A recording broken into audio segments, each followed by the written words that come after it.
October in Boston brings that particular kind of cold that seeps into your bones before you realize it's happening. The kind that makes you walk faster without meaning to, hunching your shoulders against wind that cuts through cheap fabric like it's not even there. I'd been sitting in the Boston Public Library for 6 hours straight, my laptop screen burning into my retinas as I worked through another batch of technical translations, legal documents about pharmaceutical patents that paid 12 cents per word and required absolute precision. My back ached from the wooden chair. My eyes stung from staring at dense Italian medical terminology. But I couldn't afford to stop. Not when the monthly payment on Dad's remaining medical bills was due in 5 days, and I was still $200 short. The library closed at 8, the fluorescent overhead lights flickering twice as a warning, before the librarian made her rounds, gently informing the stragglers that it was time to pack up.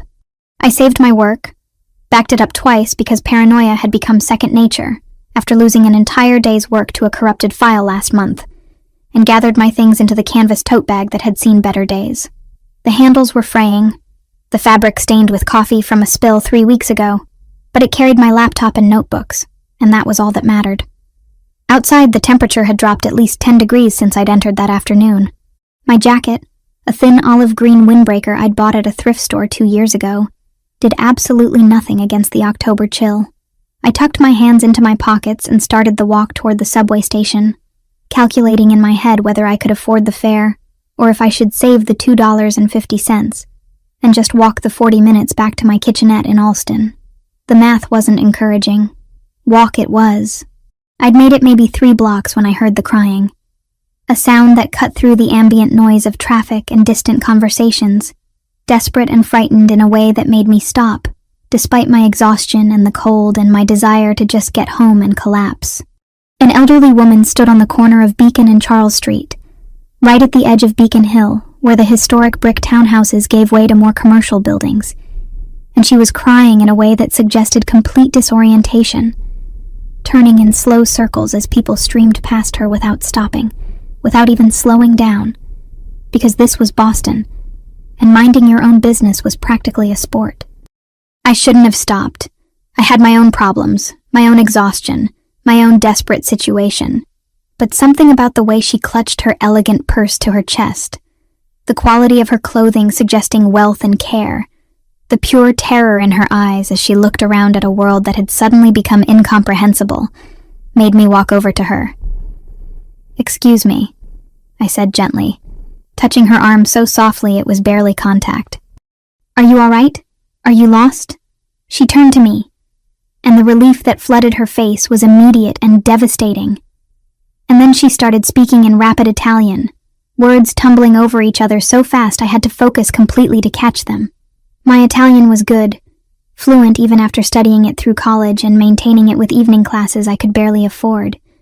But she was speaking with a thick regional accent that took me a moment to place, somewhere north, maybe Milan or Como. "Ma'am," I said carefully, switching to Italian myself, letting the language flow naturally despite how exhausted I was. "Breathe. You're safe. Tell me what happened." Her name was Bianca, she told me between gasps and tears, and she'd been walking with her son. They'd been looking at the historic buildings because she'd just arrived from Italy, and everything was so different here, so overwhelming. And then he'd taken a phone call and stepped away, and she'd seen something. A shop window, maybe. And when she turned around, he was gone. She couldn't remember his phone number, couldn't remember the address of where they were staying, couldn't remember anything, except that she was lost, and everything was wrong, and she needed to find her son. The rain started then, just a light drizzle at first, but quickly building into something more substantial. Cold drops that plastered my hair to my head and made Bianca's tears indistinguishable from rainwater. I took off my jacket without thinking and draped it over her shoulders. It was inadequate, but better than nothing, and opened my cheap convenience store umbrella to hold over both of us. "What's your son's name?" I asked, keeping my voice steady and calm, even though I was shivering now in just my thin sweater. "Do you remember what he looks like?" "We can ask people if they've seen him." "Christopher," she said, the English name sounding strange with her accent. "Alto, dark hair. He's so handsome, my Christopher. But I don't remember. She was getting agitated again, her breathing becoming rapid and panicked, and I recognized the signs of a possible anxiety attack or worse. I needed to keep her calm, needed to find help, needed to do something other than stand on this street corner watching this elegant elderly woman fall apart in the rain. "Okay, here's what we're going to do," I said, still in Italian, still keeping that calm, steady tone that I'd learned from 3 years of caring for my father when he was dying, when panic helped no one. And steady calm was the only thing that kept situations from spiraling completely out of control. "We're going to go into that cafe right there, get you somewhere warm and dry, and we'll call the police. They'll help us find your son."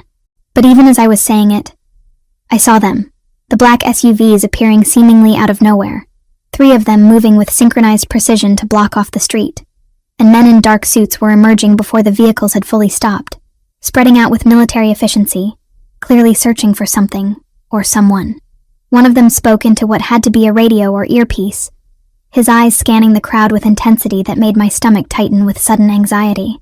Then I saw him, the man who had to be Christopher, stepping out of the lead vehicle with an authority that made people instinctively move out of his way.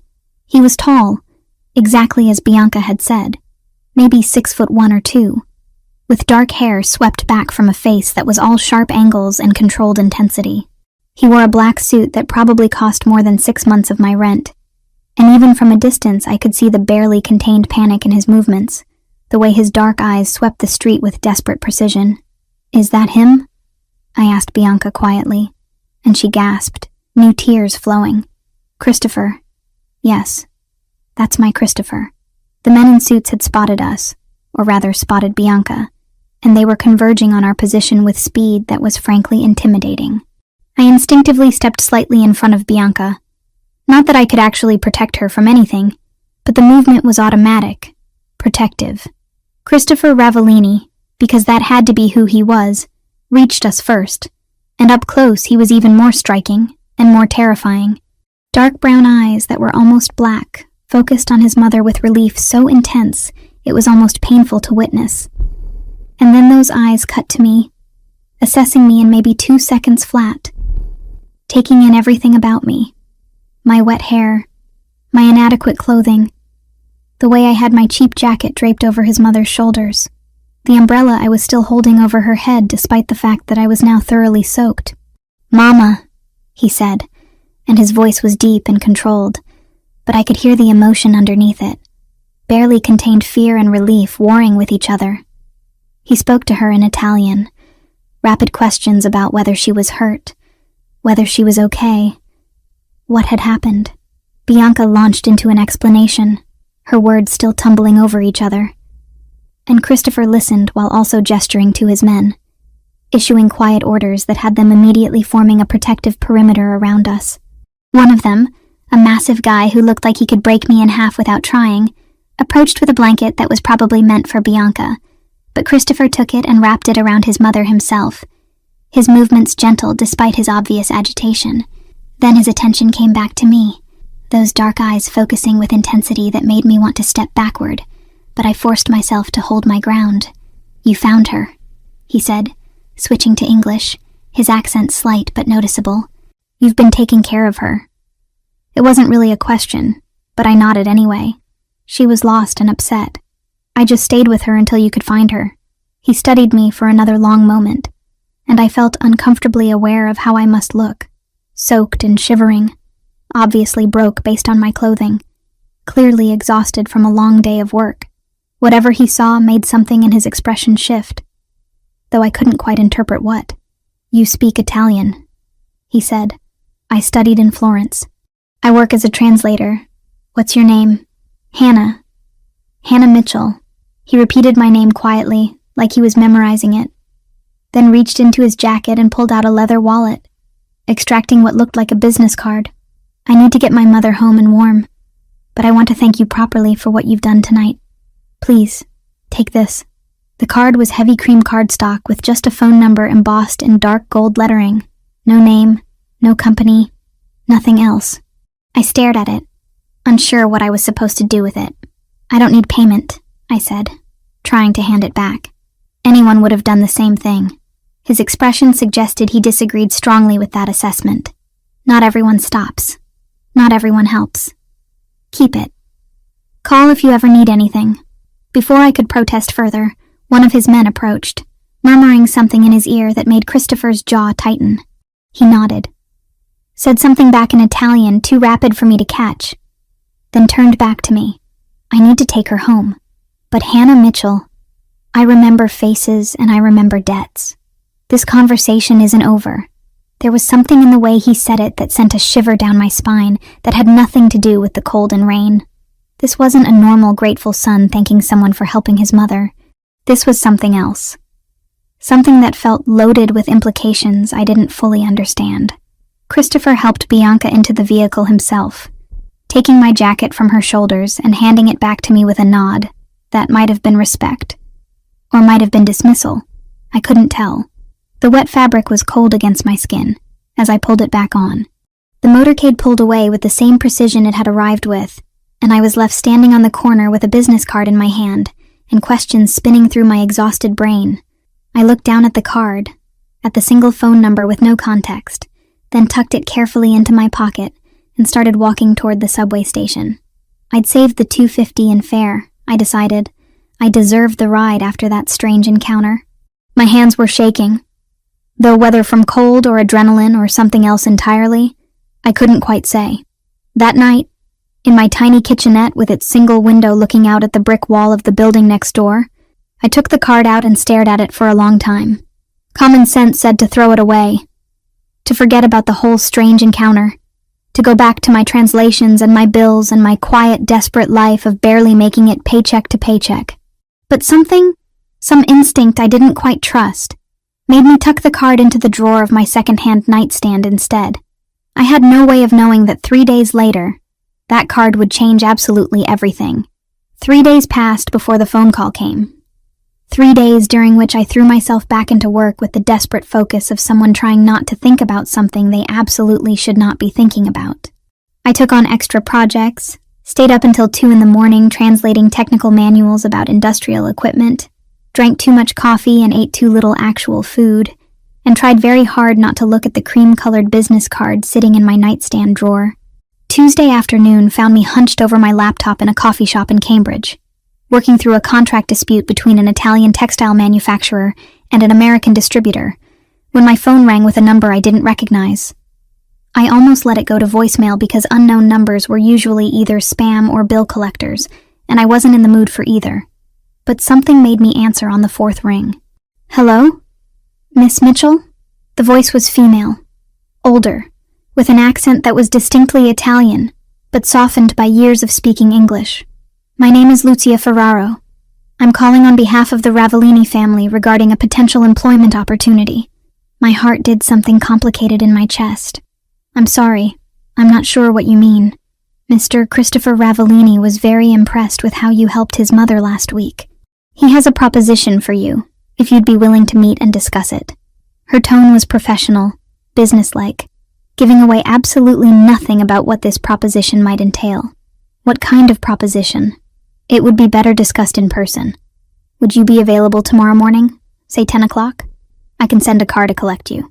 Every instinct I had developed over 26 years of life screamed that this was a terrible idea, that I should politely decline and forget I ever met Bianca Ravellini and her intense son, that nothing good could come from getting involved with people who traveled with armed security and gave out business cards with no names on them. But the medical bills were piling up, my rent was late again, and my car had started making a noise that suggested expensive repairs in my near future. I can meet, I heard myself say. But I'll take the tea, just give me an address. There was a pause. Then she gave me an address on Mount Vernon Street in Beacon Hill that I immediately recognized as one of the most expensive neighborhoods in Boston. 10 o'clock, Miss Mitchell. Please be punctual. The next morning, I stood outside a 4-story brick townhouse that probably cost more than I would earn in my entire lifetime, with its black iron railings and pristine window boxes still holding the last autumn flowers. The whole street looked like something out of a historical postcard, cobblestones and gas lamps and buildings that dated back to when Boston was barely more than a colonial port town. I checked the address 3 times before finally climbing the stone steps and pressing the doorbell. The woman who answered was in her 50s, with silver-streaked dark hair pulled back in a neat bun, and an expression that suggested she'd seen everything and was not easily impressed. She looked me over quickly, taking in my best attempt at professional clothing, black pants that I'd had since college, and a gray sweater that was at least clean and unwrinkled, and nodded once. "Miss Mitchell." "I'm Lucia. Please, come in." The interior of the house was quietly magnificent in a way that made my throat tight.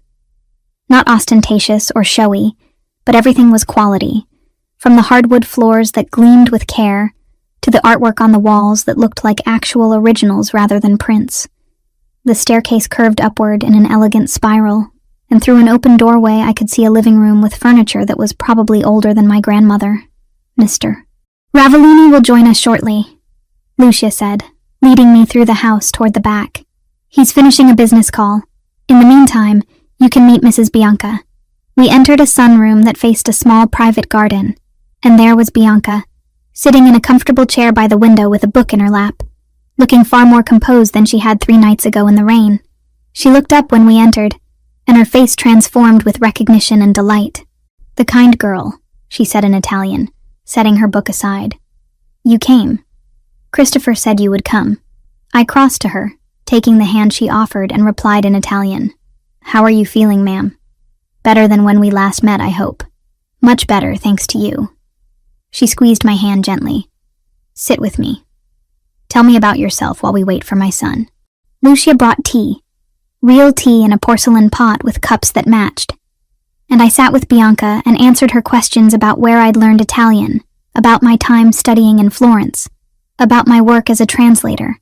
She was sharp and engaged when focused, asking intelligent questions and laughing at my stories about navigating Italian bureaucracy as a foreign student. But I noticed the moments where her attention would drift, where she'd pause mid-sentence as if forgetting what she'd been saying, where confusion would flicker across her face before she oriented herself again. "Mama, are you interrogating my guest?" The voice came from the doorway, and I turned to find Christopher Ravellini standing there, somehow even more imposing in his own home than he'd been on that rainy street. He wore dark slacks and a white shirt with the sleeves rolled to his elbows. Less formal than the suit he'd worn before, but no less intimidating. Those dark eyes found mine immediately, holding my gaze with intensity that made me want to look away, and simultaneously made it impossible to do so. "Just getting to know her," Bianca replied with a smile. "She's lovely. You should keep her." "Mama," Christopher said again, but there was warmth in his tone underneath the exasperation. He crossed to kiss her forehead, before turning his full attention to me. "Thank you for coming, Miss Mitchell." "Hannah," I said, standing because it felt wrong to remain seated while he loomed over me, "and I'm not sure why I'm here exactly." Lucia mentioned a proposition. A job offer, actually. "Would you join me in my study? We can discuss it privately." I followed him down the hall to a room lined with bookshelves, a massive desk dominating one side, and comfortable leather chairs arranged near a fireplace on the other. He gestured to one of the chairs, and I sat, hyper-aware of how out of place I felt in this space that screamed old money and power. Christopher didn't sit behind his desk, instead taking the chair across from mine, leaning forward with his forearms resting on his knees. "I had you investigated," he said, without preamble. "After that night. I needed to know who you were, whether I could trust you. The bluntness of it should have offended me, but honestly, given the circumstances, it made a certain horrible sense. And what did your investigation tell you? That you're exactly who you appeared to be." Hannah Mitchell, 26 years old, graduated from Boston University with a degree in Italian literature and linguistics. Studied abroad in Florence for a year. Works as a freelance translator, primarily technical documents. Lives alone in Alston in a studio apartment you can barely afford. He paused. That your father died 6 months ago after a 3-year battle with pancreatic cancer, and that you're still paying off the medical bills from his care. My jaw tightened. That's quite thorough. I'm a thorough person. He studied me for a moment longer. I'm also a person who recognizes value when I see it. My mother needs help, Miss Mitchell. Hannah. She's been diagnosed with early-stage Alzheimer's, brought on by trauma she experienced 5 years ago. She's getting progressively worse, and while we have excellent medical care, what she needs most is someone who can communicate with her in her native language, who can help her feel safe and understood when she gets confused.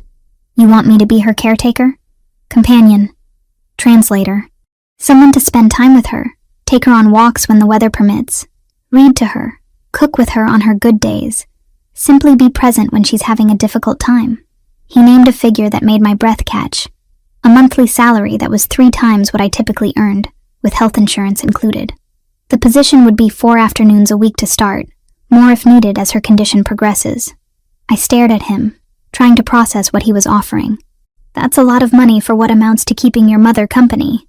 My mother's peace of mind is worth considerably more than that to me. His expression remained neutral, but I heard the steel underneath. And frankly, from my investigation, you need the money. This would allow you to pay off your debts, maybe even save something. All I'm asking is that you be kind to an elderly woman who's frightened and confused more often than not these days. Why me specifically? There must be professional caregivers, people with actual training in dealing with Alzheimer's patients. We've tried professionals. 5 different ones over the past year. She doesn't connect with them, doesn't trust them. But she responded to you immediately, felt safe with you. That's not something I can hire through an agency.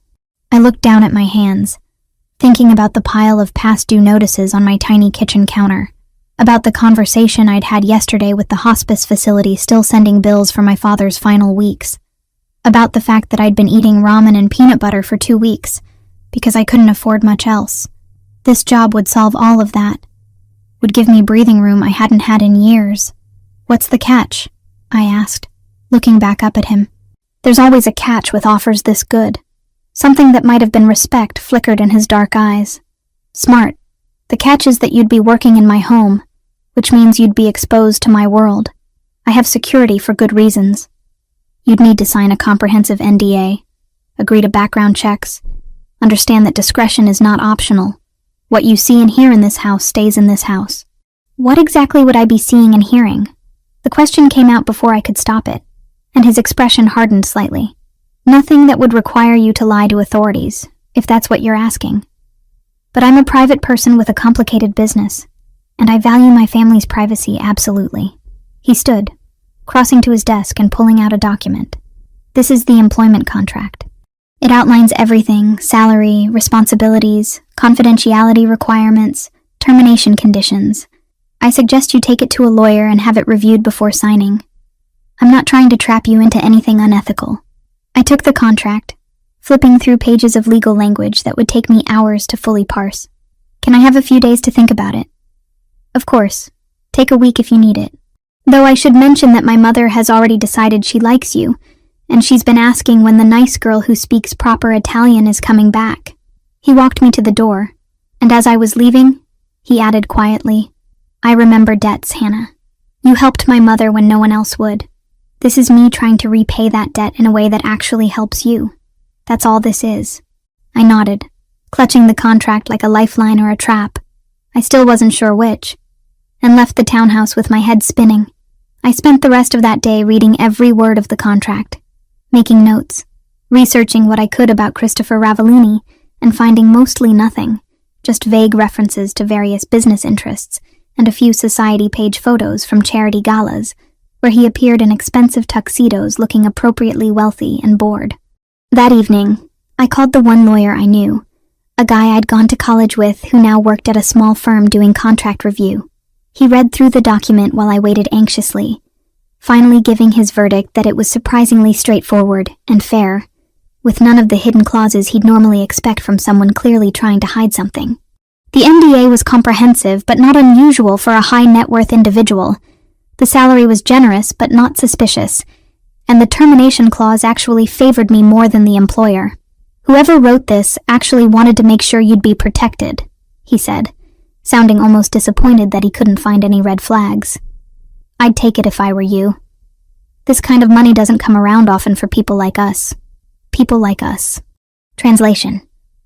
People who were broke and desperate and couldn't afford to turn down good opportunities just because they came from mysterious sources. I thanked him for his time, paid his reduced rate with money I really didn't have to spare, and sat in my apartment staring at the contract for another hour. The next morning, I called Lucia and told her I'd take the position. She sounded pleased but not surprised, as if my acceptance had been inevitable, and instructed me to come by the following Monday to begin. Christopher, she informed me, had already arranged for the necessary paperwork to be expedited. And just like that, I stopped being a struggling freelance translator barely scraping by, and became something else entirely, though I wouldn't understand exactly what that something else was until much later, when it was far too late to walk away. A month slipped by faster than I expected, measured in afternoons spent in the Ravellini townhouse, in conversations in Italian with Bianca, in quiet routines that became familiar before I realized they were happening. Monday, Tuesday, Thursday, and Friday, I would arrive at 10 in the morning and stay until 4 in the afternoon. 6 hours that felt simultaneously like minutes and years depending on what kind of day Bianca was having. The good days were wonderful, filled with her stories about growing up in a small village near Lake Como, about meeting her husband Carlo at a festival when she was 19 and he was 22, about raising 2 children in a world that was both privileged and dangerous in ways she described only obliquely. On those days we would cook together in the kitchen that Lucia allowed us to commandeer, making pasta from scratch the way Bianca's grandmother had taught her. The rhythmic motion of kneading dough becoming almost meditative. We'd read together, Italian poetry mostly, Dante and Petrarca and contemporary writers whose names I'd never heard, but whose words moved Bianca to tears or laughter depending on the passage. The difficult days were harder than I'd anticipated, when confusion would descend on her like fog, and she'd forget where she was, who I was, what year it was. She'd call me Sophia sometimes, Christopher's dead sister, and the pain in her voice when she did made my throat tight. Other times she'd become agitated, convinced that someone was coming to hurt her, that the house wasn't safe, that she needed to leave immediately to find people who had been dead for years.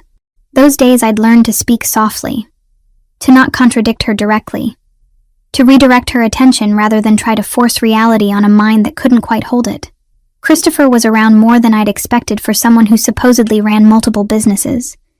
He'd appear in the doorway of whatever room Bianca and I were occupying, watching us with an expression I couldn't quite decipher. Sometimes he'd join us for tea in the afternoon, sitting quietly while his mother talked, interjecting occasionally with questions or comments that always seemed carefully calculated to keep her engaged and oriented. Other times he'd simply observe for a few minutes before disappearing again, called away by phone calls or meetings or whatever it was he did when he wasn't being a devoted son. I was acutely aware of him whenever he was near, of the way he moved through his home with absolute confidence, of how the household staff deferred to him with respect that bordered on fear, of the men in dark suits who came and went at odd hours and spoke in voices too low for me to overhear. I told myself it was none of my business, that I was here for Bianca and nothing else, that whatever Christopher did in the other parts of his life was separate from the 6 hours a day I spent in his mother's company. But curiosity is a persistent thing, and observation is hard to avoid when you're paying attention. I noticed the calls he'd take in other rooms, the tension in his shoulders when he returned from them. I noticed the way Lucia would sometimes close doors quickly when I approached certain parts of the house. I noticed the security cameras everywhere, the alarm system that was far more sophisticated than necessary for a residential property, the fact that the windows were thicker than normal glass should be. The dinner happened on a Thursday evening in late November, nearly 5 weeks after I'd started working for the Ravellinis. Christopher had mentioned earlier in the week that he'd be hosting some business associates and asked if I'd mind staying later than usual to keep Bianca company, as the gathering might upset her. I'd agreed without much thought, figuring I'd just rid to her in her room upstairs, while whatever meeting was happening downstairs concluded. What I hadn't anticipated was that Bianca would have one of her worst episodes while the house was full of dangerous-looking men in expensive suits. It started during dinner, which Lucia had prepared and served to the guests in the formal dining room, while Bianca and I ate in the smaller breakfast room off the kitchen. Bianca had been fine initially, chatting about a television program she'd watched that afternoon. But halfway through the meal, she'd suddenly gone quiet, her fork frozen halfway to her mouth, her eyes distant and unfocused. "Bianca," I said softly in Italian, "are you all right? They're here," she whispered, her voice taking on a quality I'd never heard before, hollow and terrified. "They've come for us. They've come to finish what they started. No one's here except family and friends. I tried to reassure her, reaching across to touch her hand. "You're safe. Christopher is right downstairs." But she was already standing, pushing away from the table so violently that her chair toppled backward, the crash loud in the quiet room. "We have to go. We have to run. They'll kill us all, just like they killed Sophia. There was so much blood, so much. I couldn't stop it. I couldn't save her."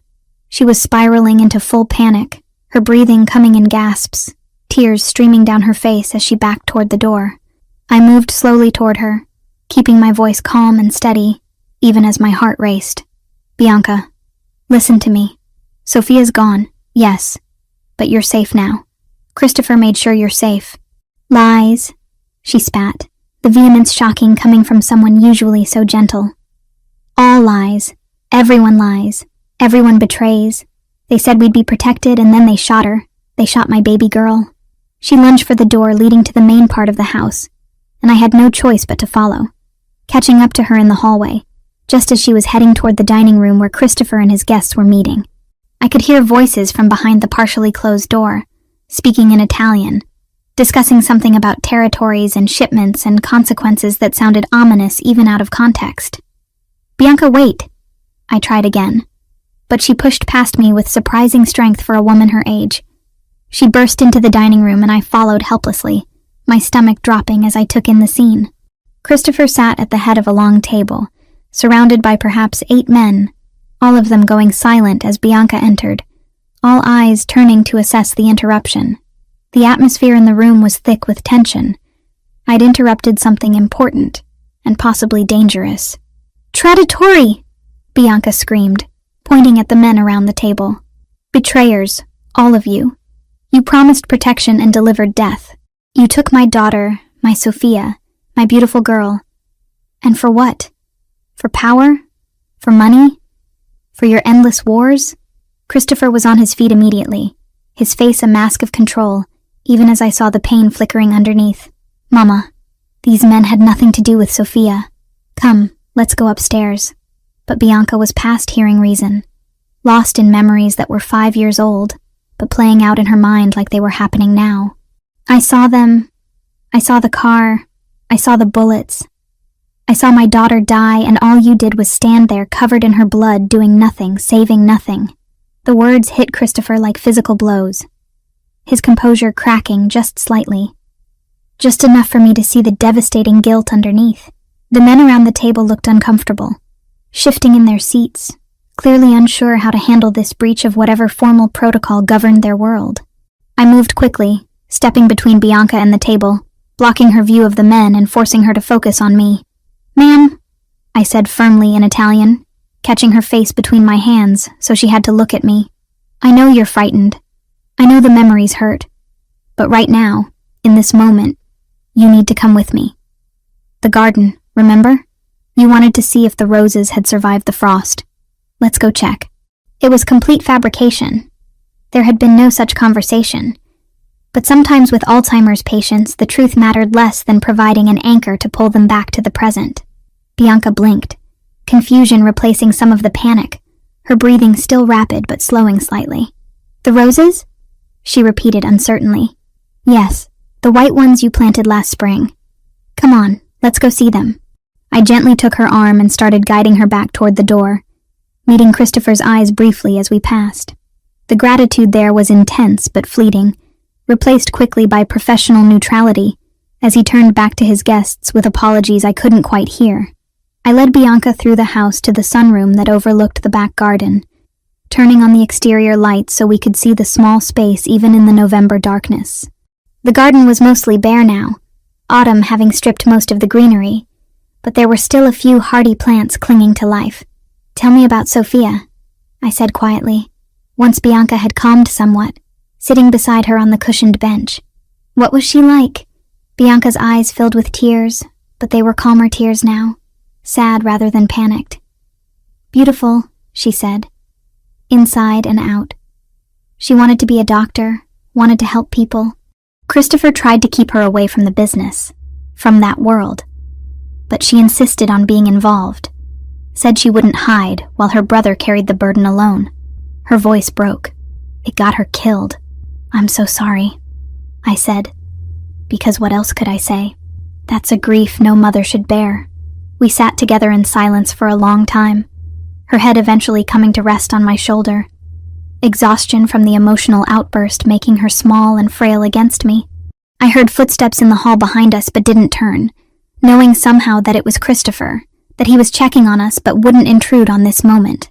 When Bianca finally fell asleep against my shoulder, I carefully extracted myself and found Christopher standing just inside the doorway, his jacket discarded, his shirt sleeves rolled up, tie loosened. He looked more disheveled than I'd ever seen him. More human. Your guests? I asked quietly. Gone. I sent them away. He moved closer, looking down at his sleeping mother with an expression that made my heart ache. I'm sorry you had to see that. Had to handle that alone. I'm not alone. I'm with her. I stood, stretching muscles that had gone stiff from sitting still. She was reliving it, wasn't she? The day Sophia died. He nodded, not meeting my eyes. Car accident, supposedly. Wrong place, wrong time. A message meant for me that hit her instead. His jaw clenched. Mama saw the whole thing. She was in the car with Sophia. Somehow came out without a scratch physically but mentally. He gestured helplessly. She was never the same. The Alzheimer's started within months. Doctors say trauma can trigger it in people already predisposed. So you blame yourself, I said. Not a question, but a statement of obvious fact. Of course I blame myself. I brought Sophia into this world, this business. I thought I could protect her. Thought having her close meant she'd be safe. I was wrong. He finally looked at me. The guilt is the only thing I'm certain of anymore. The vulnerability in his admission caught me off guard. This wasn't the controlled businessman who'd interviewed me, or the distant employer who observed from doorways. This was someone stripped bare by grief and responsibility, and I recognized the expression because I'd seen it in my own mirror often in the 3 years I'd spent watching my father die slowly, feeling helpless to prevent it. Guilt is the price we pay for loving people we can't save, I said quietly. I spent 3 years watching my father deteriorate from cancer, trying everything, spending money I didn't have on treatments that didn't work, and when he finally died, I felt guilty that I was relieved it was over, guilty that I'd failed him, guilty that I'd survived, guilty that I'd thought maybe I could have tried harder, done more. Christopher studied me with those dark eyes that seemed to see too much. How do you live with it? I don't think you do, really. You just carry it and try to make it mean something. Try to let it make you more compassionate, more present for the people still here. I glanced at Bianca, still sleeping peacefully. She doesn't blame you, you know. The lucid parts of her, when she's herself. She worries about you more than anything else. Worries that you're destroying yourself with this guilt. She said that? Not in those words. But it's there, in how she talks about you. She's proud of you, Christopher. Scared for you, but proud. He was quiet for a long moment, then surprised me by sitting down on the bench where I'd been. His proximity suddenly close enough that I could smell his cologne, something expensive and woody that made me far too aware of him as a man, rather than just my employer. Thank you, he said finally, for what you did tonight, for how you handled her. Most people would have panicked or called for help or stood there uselessly. You just stepped in and brought her back. It's what you're paying me for, I said, trying to keep things professional even as my pulse quickened from his nearness. No, I'm paying you to keep her company and help her feel less alone. What you did tonight was something else entirely. He turned slightly to look up at me. You care about her. It's not just a job to you. He was right, though I hadn't fully acknowledged it until he said it out loud. Somewhere in the past 5 weeks, Bianca had stopped being just my employer's mother and had become someone I genuinely cared about, someone whose good days made me happy and whose bad days broke my heart. Getting attached was probably unprofessional, definitely unwise, but it had happened anyway. She's easy to care about, I admitted. So are you, Christopher said quietly, and the words hung between us heavy with implications neither of us was ready to examine. The moment stretched uncomfortably long before I cleared my throat and stepped back, putting professional distance between us again. It's late. I should probably head home. I'll have someone drive you. I can take the tea, it's fine. It's nearly midnight, and you're a woman alone. You'll let someone drive you home, or I'll do it myself. The authority in his tone made it clear this wasn't negotiable. In the end, one of his security men drove me home in one of those black SUVs that screamed money and danger, and I spent the entire ride thinking about the way Christopher had looked at me in that garden room, about the vulnerability he'd shown, about the fact that I'd called him Christopher instead of Mr. Ravellini, and he hadn't corrected me. I was starting to realize that somewhere along the way, the boundaries between employer and employee, between professional and personal, had begun to blur in ways that should probably concern me more than they did. But as I lay in my narrow bed in my cramped apartment that night, I found I couldn't quite regret the blurring, even knowing it was probably the beginning of something I wasn't prepared for. I discovered the truth about Christopher's world the way most secrets are uncovered, not through dramatic revelation, but through accumulated evidence that suddenly crystallizes into undeniable reality. It happened 2 weeks after the incident with Bianca and the business dinner, on a Tuesday afternoon when I arrived at the townhouse and found the atmosphere different, charged with tension that made the security personnel more alert, the household staff quieter than usual.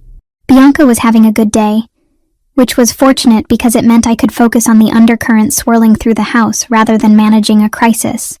We'd settled in the library, working through a collection of Italian folk tales she wanted to read, when raised voices from Christopher's study down the hall broke through the quiet. The door wasn't completely closed, and sound carried in the old house despite its solid construction. I shouldn't have listened.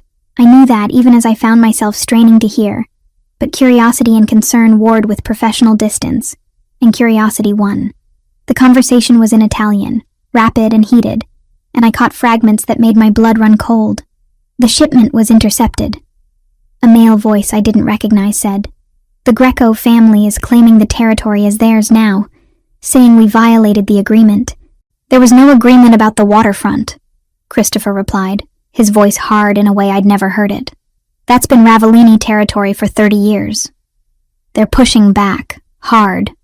There've been threats, Christopher, against you specifically. Let them threaten. They know what happens when threats become actions." Another voice chimed in, younger, more agitated.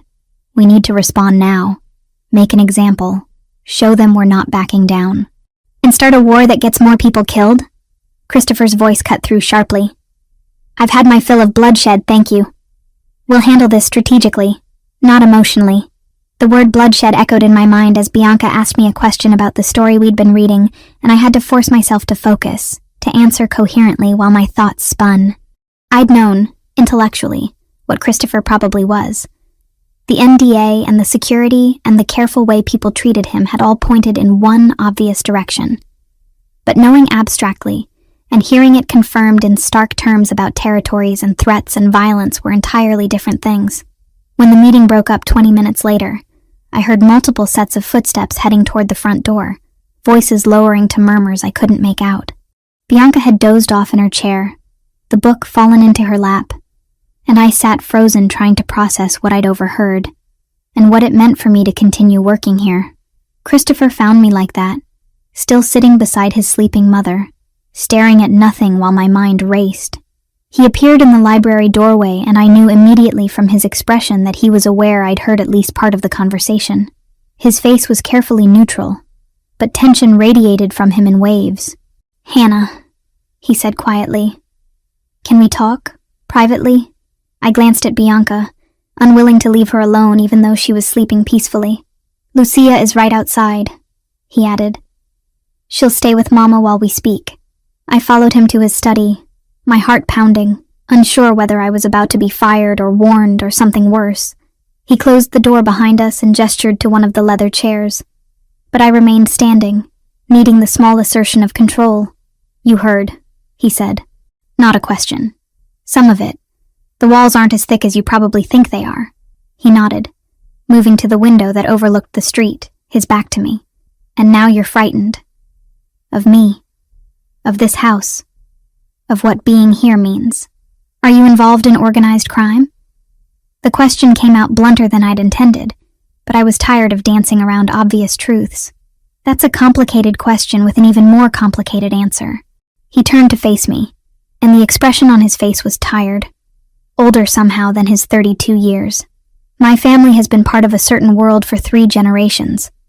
My grandfather built an empire through means that were sometimes legal and sometimes not.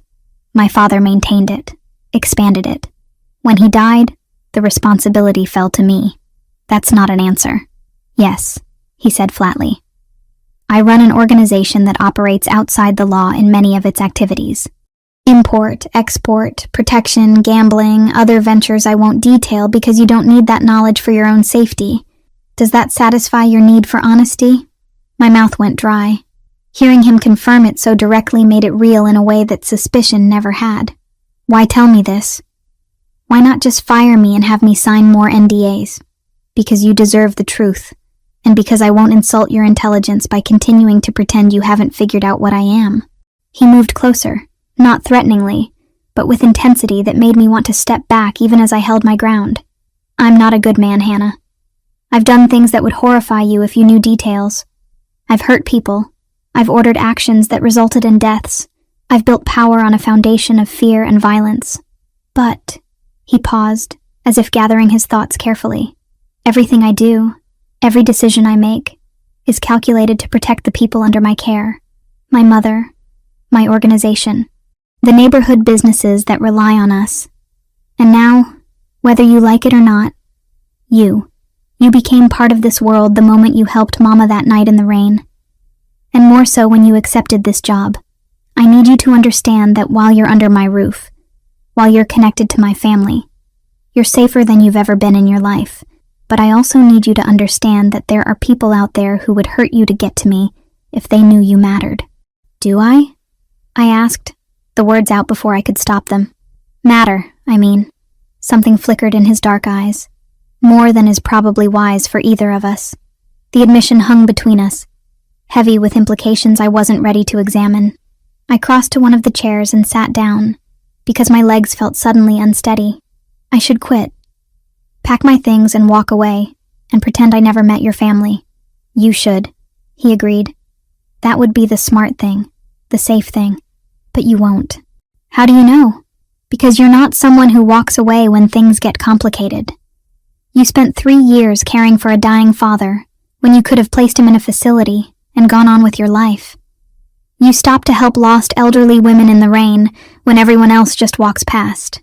You stay with my mother through her worst episodes, instead of calling for help and stepping back. He leaned against his desk, arms crossed. You see people who need something and you help them, even when it costs you. It's who you are. He wasn't wrong, and I hated that he'd read me so accurately. This is different. This is dangerous. Life is dangerous. You could get hit by a bus tomorrow. At least here, you'll be protected. Protected from threats that only exist because I know you. I shot back. Fair point. He studied me for a long moment. What do you want to know? I'll answer any questions you have within reason. I had 100 questions, but one rose to the surface above all others. The people who killed Sophia. Was that because of your world? His face went carefully blank. Yes. Rival family sending a message. They meant to kill me, got her instead. Mama witnessed it, saw her daughter die in front of her, and that trauma triggered the rapid progression of her Alzheimer's. So you blame yourself for that too. I blame myself for bringing her into this life in the first place. Sophia wanted to be involved, wanted to help run the legitimate businesses, wanted to prove she wasn't just a sheltered daughter. I thought keeping her close meant I could protect her. I was wrong. His voice was flat, emotionless in the way of someone who'd felt too much and had to shut it down to function. And the people who did it? Dealt with. Something cold and final in those 2 words made it clear exactly what dealt with meant. I should have been terrified, should have run for the door and never looked back. But instead, I found myself thinking about Bianca's face when she talked about Sophia, about the grief that had consumed her so completely it had literally damaged her brain. I thought about Christopher's guilt, the way it drove him to hire me specifically because I could give his mother moments of peace. I thought about the complicated nature of morality, about how easy it was to judge from the outside when you'd never been forced into impossible choices. I'm not asking you to approve of what I do, Christopher said quietly, reading something in my expression. I'm just asking you to understand that I'm trying to protect the people I love in the only way I know how. And that includes you now, whether you want it or not. This is insane, I said.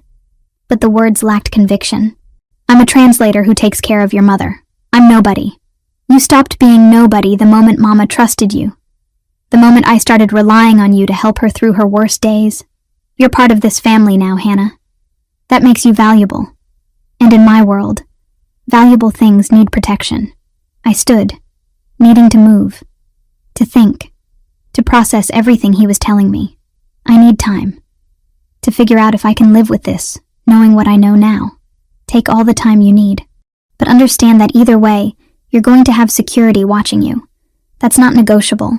It's not about controlling you. It's about making sure the Greco family or anyone else doesn't decide to use you as leverage against me.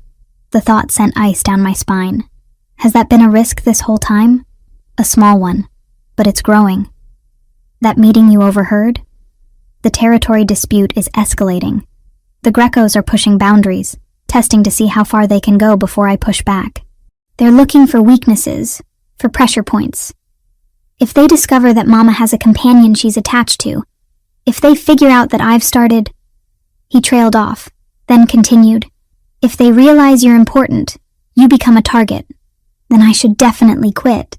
Quitting doesn't make you less of a target if they've already identified you. It just makes you less protected. He moved to stand in front of me, close enough that I had to tilt my head back to meet his eyes.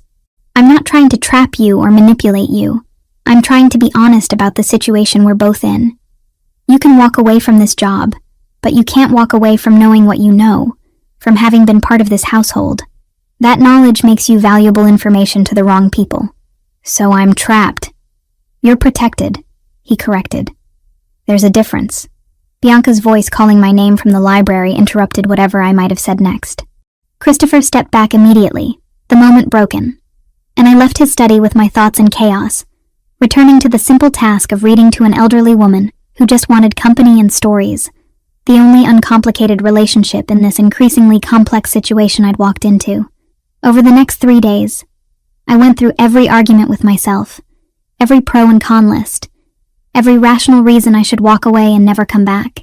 But in the end, I kept thinking about Bianca's smile when I arrived each afternoon, about the way her confusion cleared when she heard Italian spoken with genuine affection, about how she'd grip my hand during her bad days, like I was an anchor to reality.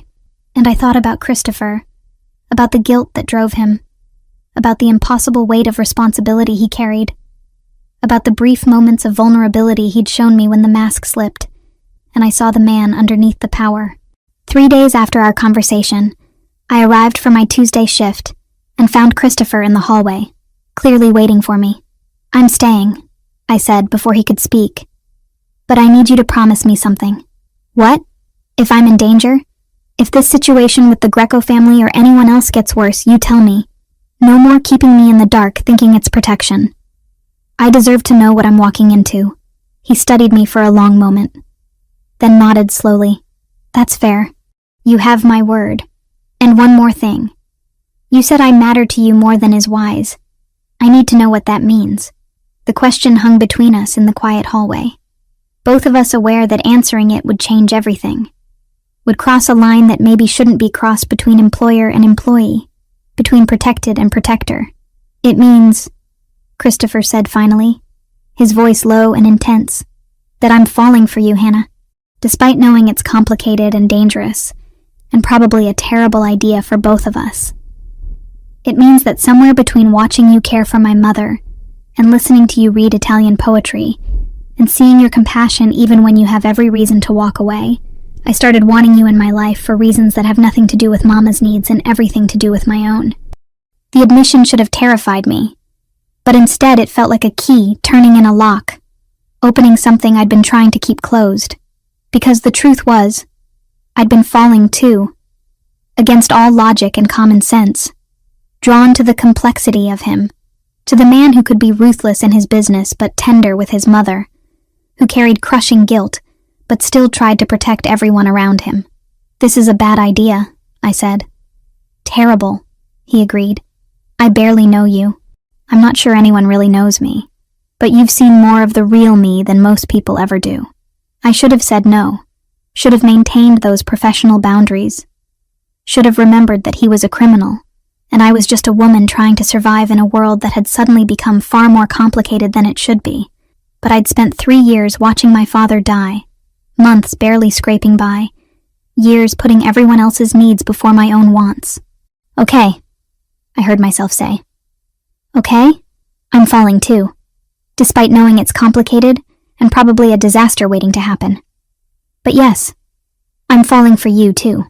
The look that crossed Christopher's face was pure relief, mixed with something deeper. Hunger, maybe, or hope.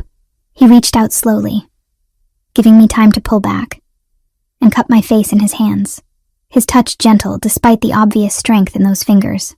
This changes things, he said quietly. I know.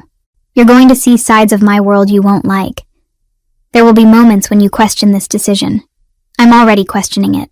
He smiled then, a real genuine smile that transformed his usually serious face. At least you're honest about it. Then he kissed me, and whatever rational objections I had left dissolved in the heat of it, in the way his mouth moved against mine with barely contained intensity, in the way my body responded like it had been waiting for exactly this moment. When we finally broke apart, both breathing hard, I could hear Bianca calling from the sunroom. Duty calls, I said, my voice shakier than I wanted it to be. Tonight, Christopher said. After Mama's asleep. Have dinner with me. A real conversation, just us. I nodded, not trusting my voice, and went to take care of Bianca, my mind reeling from everything that had just happened, from choices made and lines crossed, from falling into something that felt inevitable and terrifying, and somehow exactly right despite all the reasons it shouldn't be. The weeks that followed my admission to Christopher felt like living in 2 parallel worlds that somehow coexisted without fully touching. In one world, I was Hannah Mitchell, companion to an elderly woman with Alzheimer's, reading Italian poetry in sunlit rooms, cooking traditional recipes, taking careful walks through the Beacon Hill streets when Bianca was having good days. In the other world, I was someone connected to Christopher Ravellini, aware now of what that connection meant, feeling the weight of eyes watching me even when I couldn't see them directly, navigating a relationship that grew deeper despite all the reasons it shouldn't.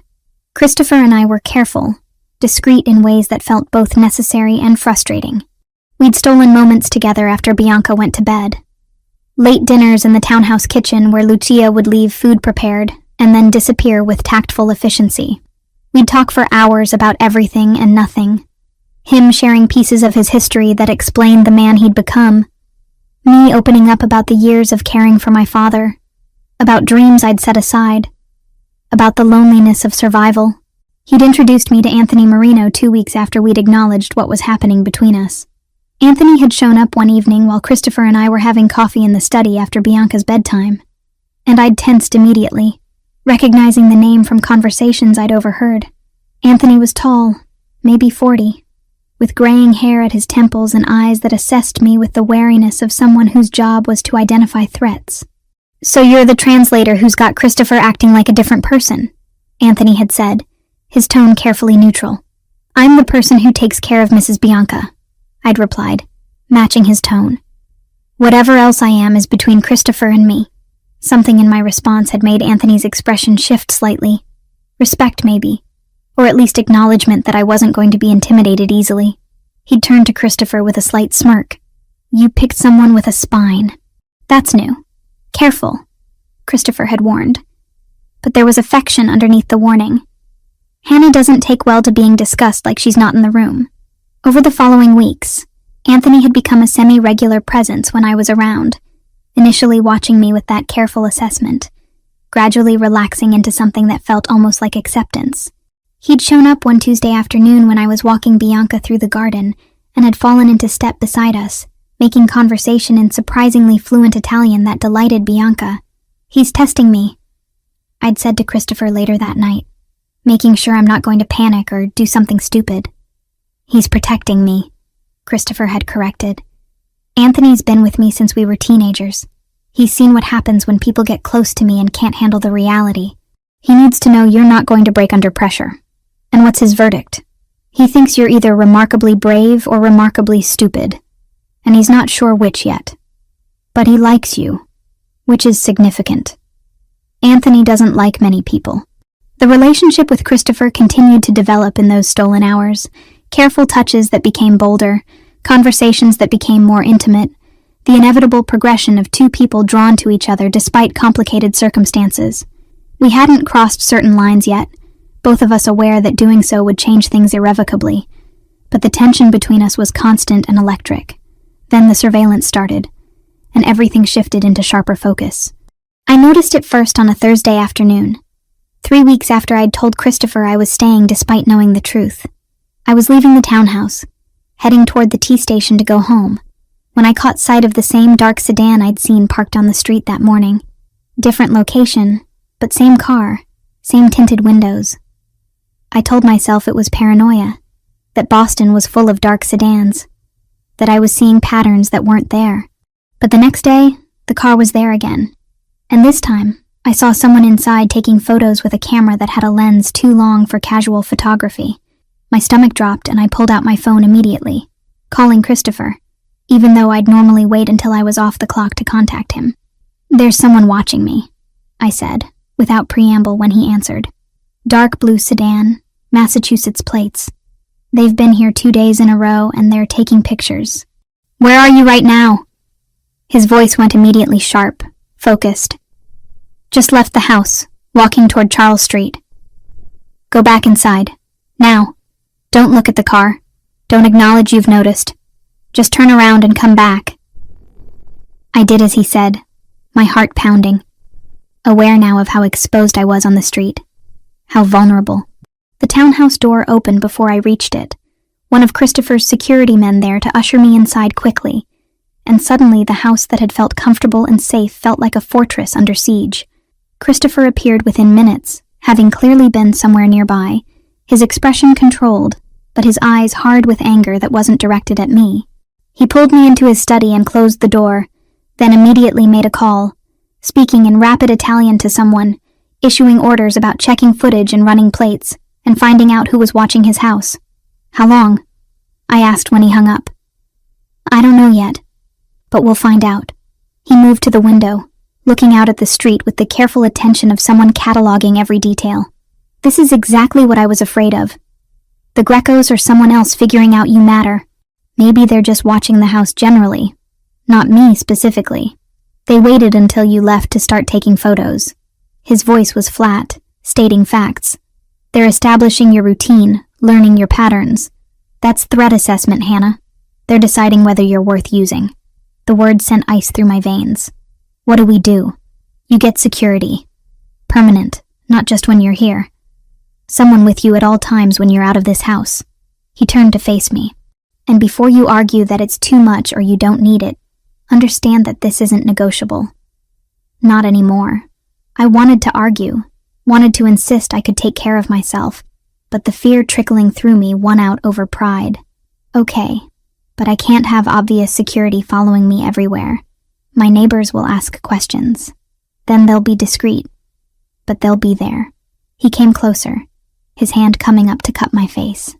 "I won't let anything happen to you. I promise you that." "You can't promise that. You don't control everything." "No, but I control considerable resources, and every single one of them is now focused on keeping you safe." The intensity in his dark eyes was almost frightening in its absoluteness. "The Grecos want to push boundaries. They just crossed the wrong line." Within 24 hours, I had a security detail. 2 men who worked in shifts. Always there, but maintaining distance. Professional enough that I could almost pretend they weren't following me to the grocery store and library and back to my apartment. Christopher's people had also identified the surveillance team, confirmed they were working for Nicholas Greco, and the information had led to a tense meeting I wasn't privy to, but heard about secondhand from Anthony. "Christopher sent a very clear message," Anthony told me one afternoon when we were both sitting with Bianca while she napped. "The exact wording isn't something you need to know, but the essence was that you're untouchable, and any move against you will be considered a declaration of war. That's going to escalate things, isn't it?" "Probably, but leaving it unaddressed would have been worse. Greco was testing to see if you were a weakness he could exploit." Christopher made it clear you're a line he won't allow to be crossed. The confrontation came a week later, in the form of information that a shipment of Christopher's had been intercepted at the docks, stolen by Greco's people in what was obvious retaliation. Christopher's mood that evening was dangerous. Controlled fury simmering underneath professional calm, and I watched him take call after call in his study, making decisions about responses and consequences in a language I was starting to understand too well. "You should go home," he told me that night after Bianca was asleep. "This is going to get uglier before it gets better." "That's exactly why I'm staying." I moved closer to where he stood by the window. "You said I matter to you." "That works both ways, Christopher. I'm not running just because things got complicated." He turned to face me, and the look in his eyes was raw with emotion he rarely showed. "I'm trying to protect you. I know, but I don't need protection from you, from being here with you. I need protection from the people who want to hurt you through me. There's a difference. Hannah, you don't understand what this world is like when conflict escalates. People get hurt. People die. And I can't guarantee I can keep you completely safe if you're in the middle of it. Then don't keep me in the middle of it," I said, the solution suddenly obvious. "You're worried about me being a target at my apartment, being vulnerable when I'm alone. So don't let me be alone." He stared at me. "What are you suggesting?" "I'm suggesting I stay here. Not forever, not permanently necessarily, but until this situation with Greco resolves. I'm here most days anyway with Bianca, and you have security, proper protection. It makes more sense than me going back to an apartment with just 2 guards who can't actually be with me inside. You're asking to move in. I'm asking for the practical solution to the problem you're trying to solve." I held his gaze. "Unless you don't want me here that much. I want you here too much," he admitted. "That's the problem. Once you're here, once you're part of this household completely, walking away becomes harder. For both of us. Maybe I don't want it to be easy to walk away." The admission hung between us for a long moment before Christopher closed the distance and kissed me. And it was different this time. Urgent and hungry and full of weeks of carefully maintained distance finally breaking. When we pulled apart, both breathing hard, his forehead rested against mine. "Stay," he said. "Move in. At least until this is settled. The guest room on the 3rd floor, it's yours. I'll have Lucia prepare it." "The 3rd floor?" I raised an eyebrow. "Where's your room?" "Also the 3rd floor. Different end of the hall." "That's very proper of you.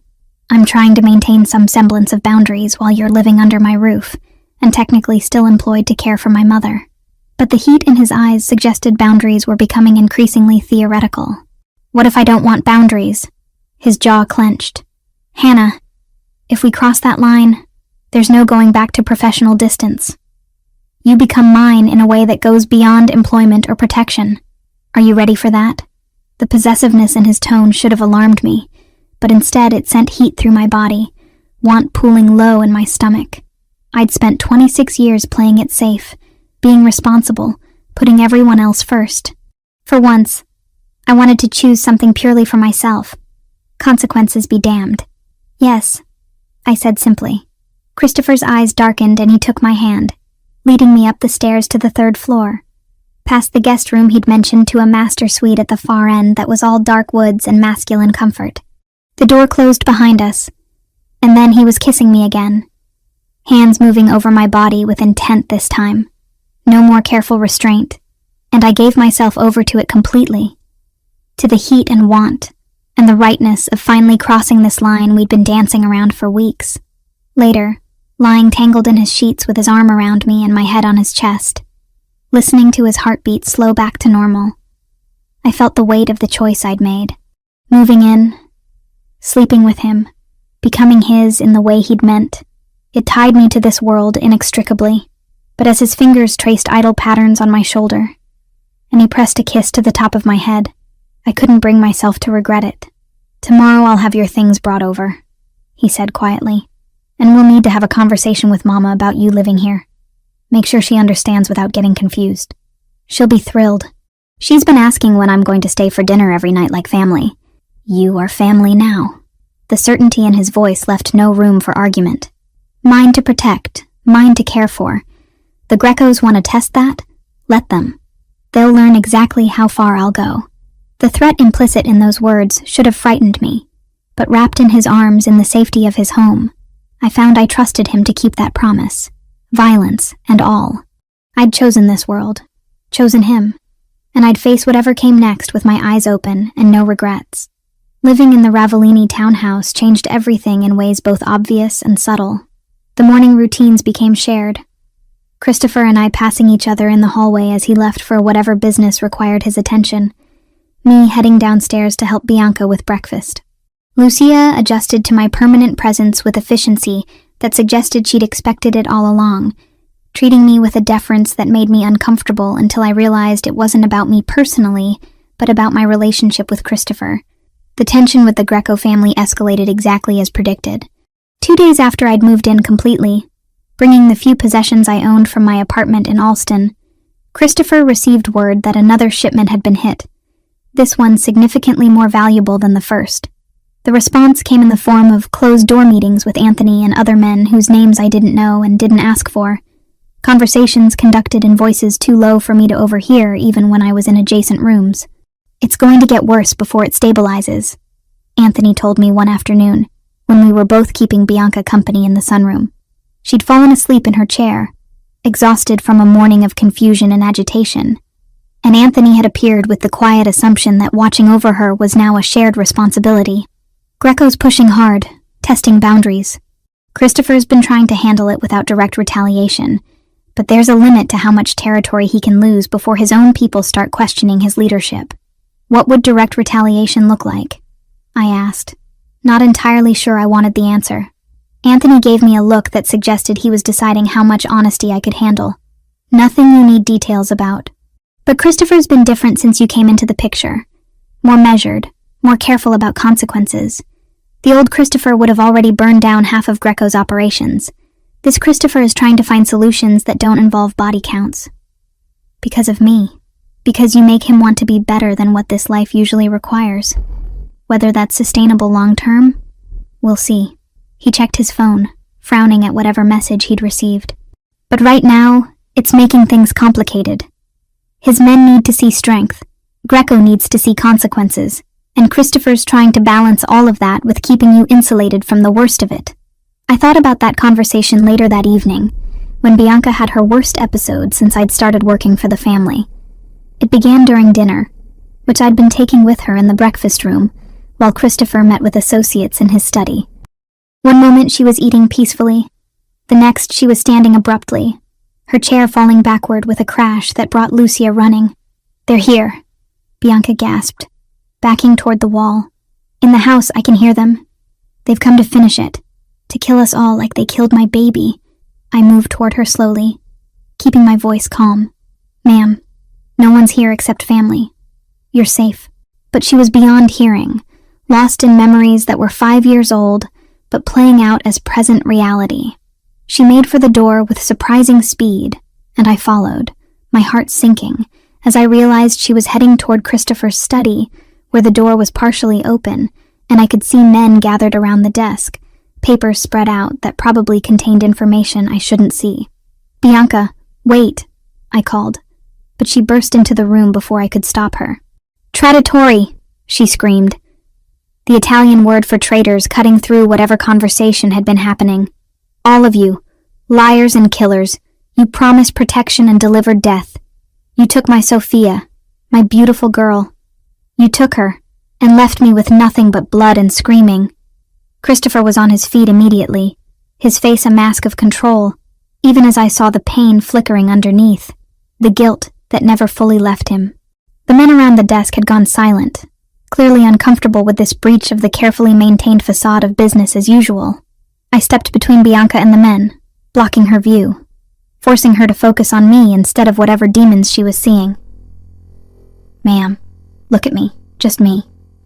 Do you know who I am?" Her eyes were wild, unfocused, but after a moment recognition flickered through. "Hannah?" "Yes, Hannah. And right now, you and I are going to go outside and look at the stars. Remember how you told me your grandmother used to point out constellations in Italy? Let's see if we can find them here."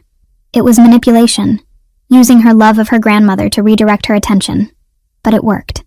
The wildness in her eyes dimmed slightly, and she let me take her arm, let me guide her out of the study past Christopher, whose expression was grateful and devastated in equal measure. I took her to the back garden even though it was December and freezing. Wrapping her in a heavy coat I grabbed from the hall closet and settling her on the bench under the bare branches of the maple tree. The city lights obscured most stars, but a few were visible, and I pointed them out, making up stories about constellations I barely remembered from high school astronomy, anything to keep her focused on the present instead of the past. I saw her die, Bianca said suddenly, her voice small and lost. My Sophia. There was so much blood and I couldn't stop it, couldn't save her. I tried, but my hands were too small. There was too much blood. Tears streamed down her face and I pulled her close, letting her cry against my shoulder while my own throat went tight with sympathy. This was the trauma that had broken her mind, the moment that had triggered the rapid decline into Alzheimer's, and there was nothing I could do to fix it, only bear witness and provide comfort. Christopher found us there 20 minutes later, his meeting apparently concluded. He sat down on the other side of his mother, taking her hand in his, and the three of us stayed like that for a long time, bound together by grief and love, and circumstances none of us had chosen. Later, after Lucia had helped Bianca to bed and given her medication to help her sleep through the night without more episodes, Christopher and I stood in his study, surrounded by the evidence of the world he operated in. Maps marked with territories, financial documents that probably tracked illegal transactions, photographs of people I assumed were either associates or enemies. I'm sorry you had to see that, he said quietly. Both the episode with Mama and what's in this room. You don't need to protect me from reality, Christopher. I'm living in it now. Are you? He turned to face me. Because there are days when I wonder if you truly understand what being with me means long term. This life, these conflicts, they don't end. One Greco gets dealt with, and another threat emerges. It's constant warfare dressed up in business suits and polite negotiations that hide violence underneath. I know what I signed up for. Do you? Because tonight you saw Mama relive her worst trauma. That trauma exists because of what I do. Because of enemies I made through choices I can't unmake. Sophia died because someone wanted to hurt me. Mama's mind is fracturing because she witnessed it. And now you're here, in the line of fire. And if something happens to you because of me, I don't know if I can survive that guilt.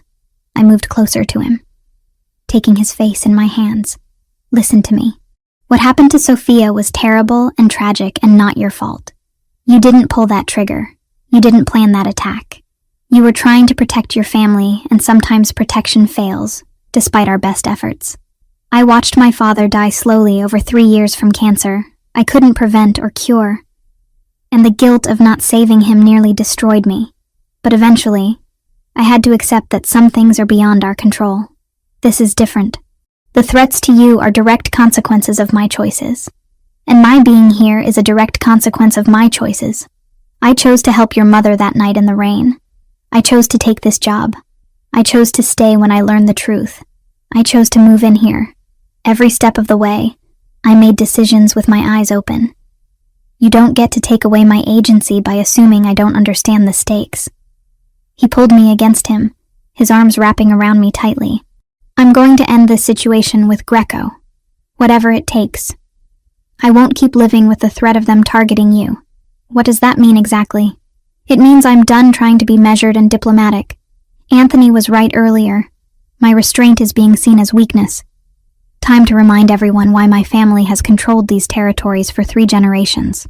The cold certainty in his voice should have frightened me. But instead I felt a complicated mix of relief and dread. Relief that maybe the constant tension would resolve. Dread for what resolution would require. 3 days later, while I was reading to Bianca in the sunroom, Christopher received a call that changed his entire demeanor. I watched his face go carefully blank, then saw fury flash across it before control reasserted itself. When he hung up, he sat motionless for a long moment, before standing and finding me in the next room. I need to go out, he said, his voice tightly controlled. Lucia will be here with Mama, and there are 3 guards stationed around the house. You don't leave for any reason until I get back, understood? What happened? Greco made a mistake. A big one. I'm going to make sure he understands exactly how big. He kissed me hard, desperately, then left before I could ask more questions. He was gone for 6 hours. The longest 6 hours of my life. I stayed with Bianca, kept her calm and entertained. But my mind spun with possibilities, with fears I couldn't quite articulate. When Christopher finally returned, it was nearly midnight.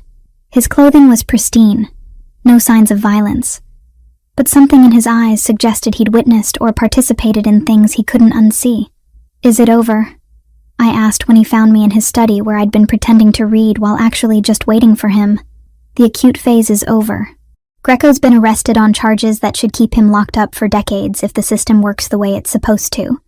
Financial crimes, mostly. Evidence that mysteriously appeared in federal hands this afternoon. His second-in-command has already reached out to negotiate terms for peaceful coexistence going forward. You chose to go legal route instead of violent one. I chose the route that removes the threat permanently without adding to my body count. The FBI has been wanting to bring down Greco for years. They just needed evidence. I provided it. He moved to the bar and poured himself a drink, downing it in one swallow. It's not noble, Hannah. I'm not a good man just because I chose one method over another. I still destroyed a man's life and freedom to protect what's mine. What's yours being me and Bianca. And everyone else in this organization who would have been collateral damage if this had escalated to full warfare. But yes, primarily you and Mama. Everything I do starts from protecting you two." I went to him, wrapping my arms around him from behind, feeling the tension in his shoulders.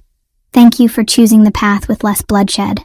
I know it probably wasn't the easier choice politically. Anthony thinks I've gone soft. My captains are confused about why I didn't retaliate more directly. But I don't care what they think as long as you're safe." We stood like that for a long time, the weight of the past weeks finally lifting slightly. Though I knew from what Anthony had said that there would always be other threats, other conflicts. This life Christopher had inherited didn't offer exits, only temporary reprieves between crises. But for tonight, with his mother sleeping peacefully upstairs and the immediate threat neutralized, we could pretend that the world was simpler than it was, that love and protection were straightforward rather than complicated, that choices didn't carry consequences that rippled out in ways we couldn't always predict or control. "Come to bed," I said quietly. "Tomorrow will bring whatever it brings. Tonight we've earned some peace."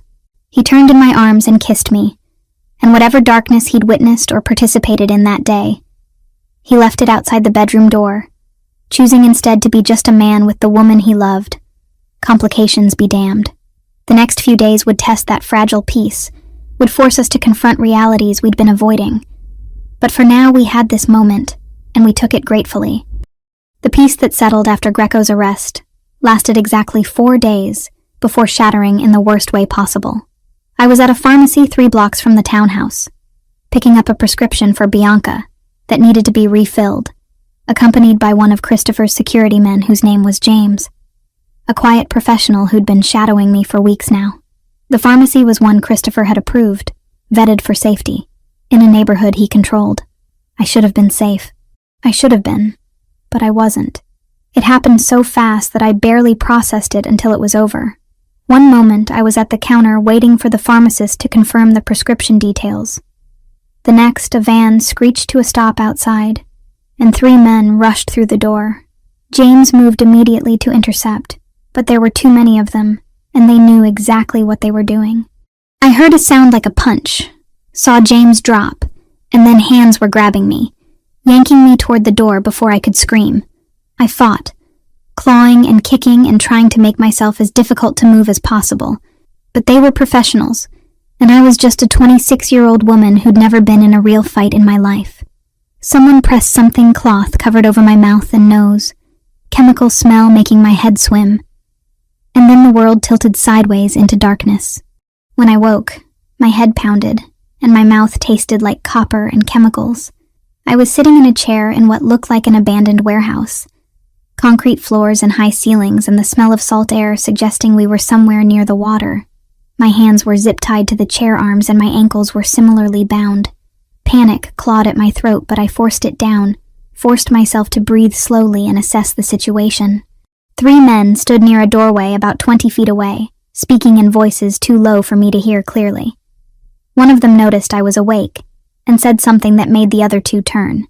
The one who approached me was older, maybe 50, with graying hair and a face that suggested he smiled rarely, and meant it even less. "Miss Mitchell," he said, his voice carrying a slight accent I couldn't quite place.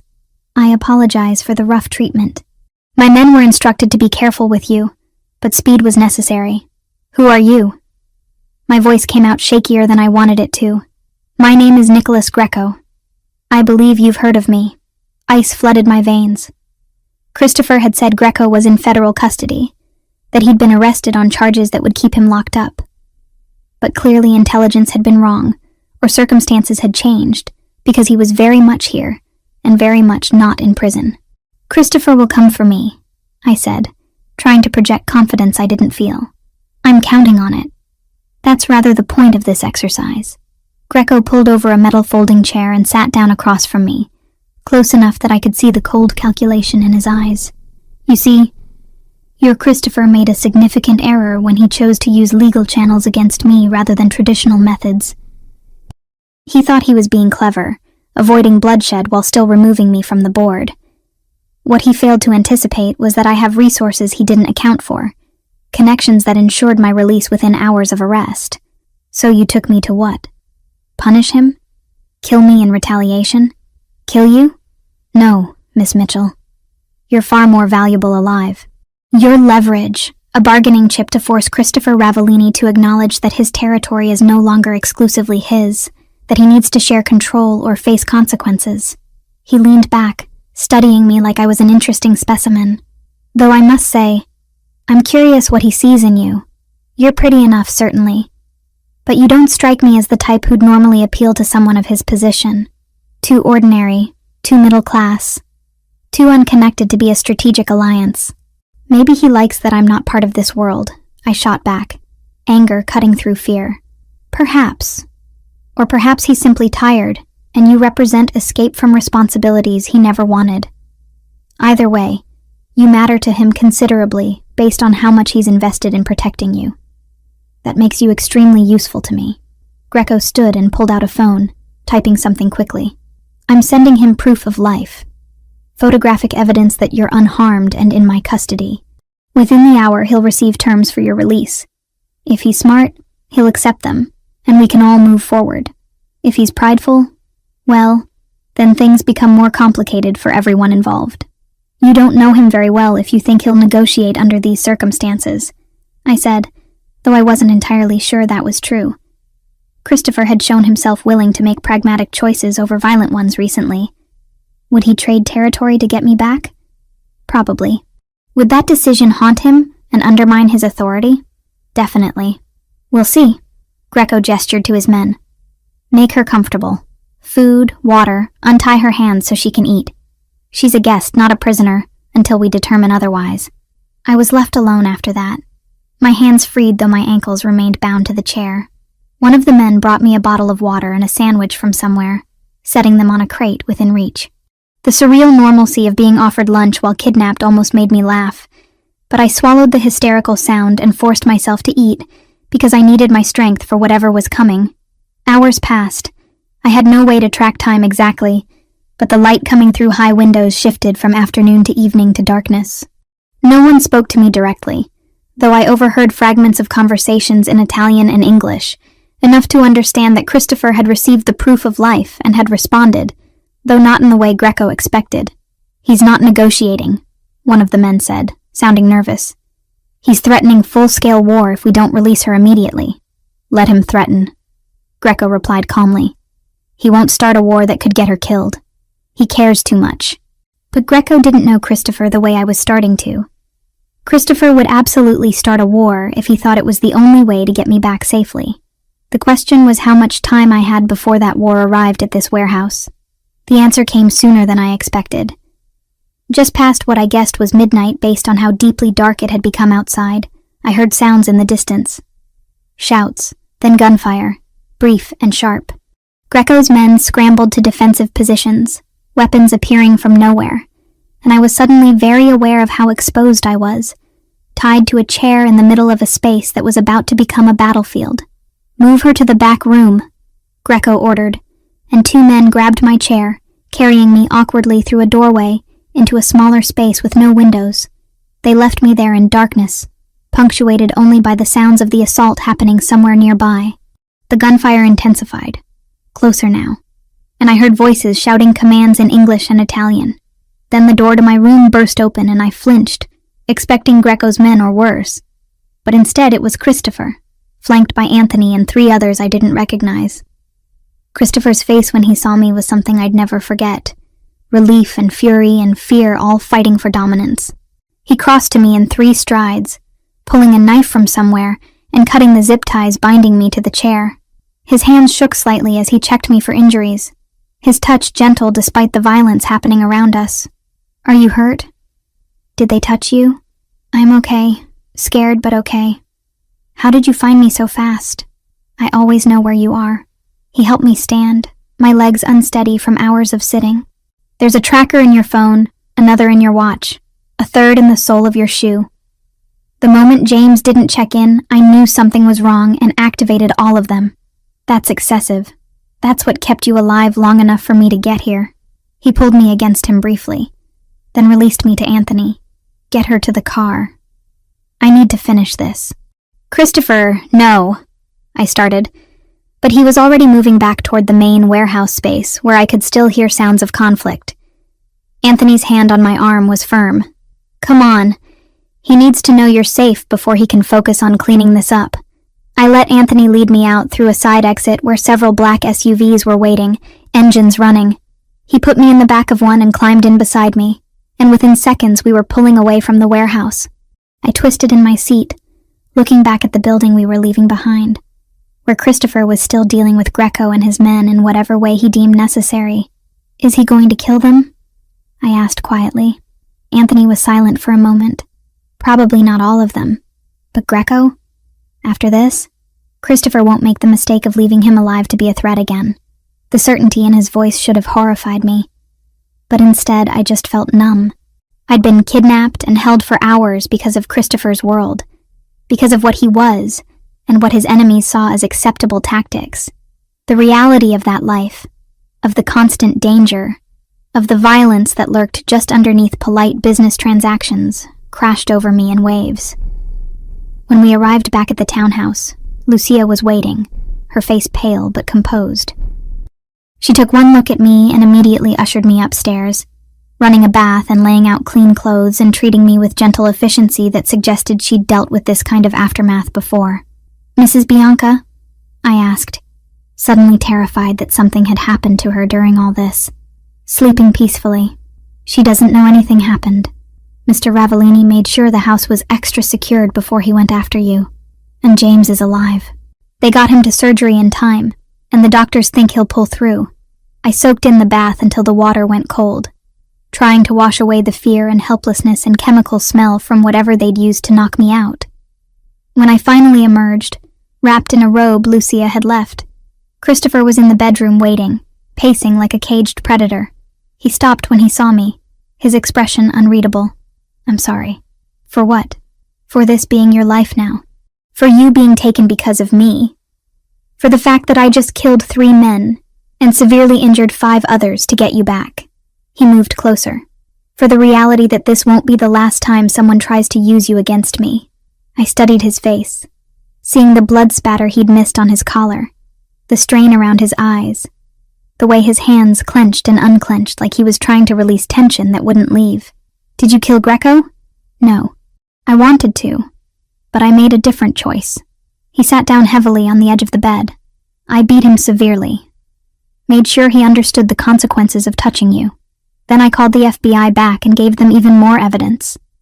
Enough that this time there's no bail, no early release, no possibility of him getting out. He'll die in prison, which is a worse fate than a quick death would have been.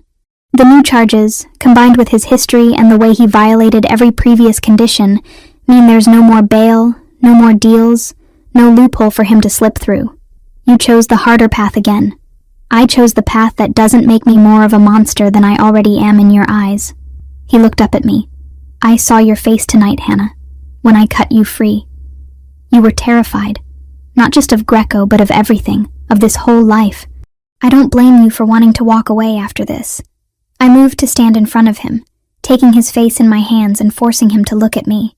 I was terrified. I still am. But not of you, Christopher. Never of you. This life, yes. It's frightening and dangerous, and tonight proved that in ways I can't ignore. But you came for me. You mobilized everything you had to find me and get me back safely. That's what I'm choosing to focus on. Even knowing this could happen again, even knowing that, I kissed him softly. I'm not naive anymore about what being with you means. Tonight stripped away any illusions I had left. But it also showed me exactly how far you'll go to protect the people you love, and I'd rather face danger with you than safety without you. He pulled me against him, holding me so tightly it almost hurt. I love you. I should have said it before now, but I'm saying it now. I love you, Hannah, and I will burn down the entire city before I let anyone take you from me again. I love you too.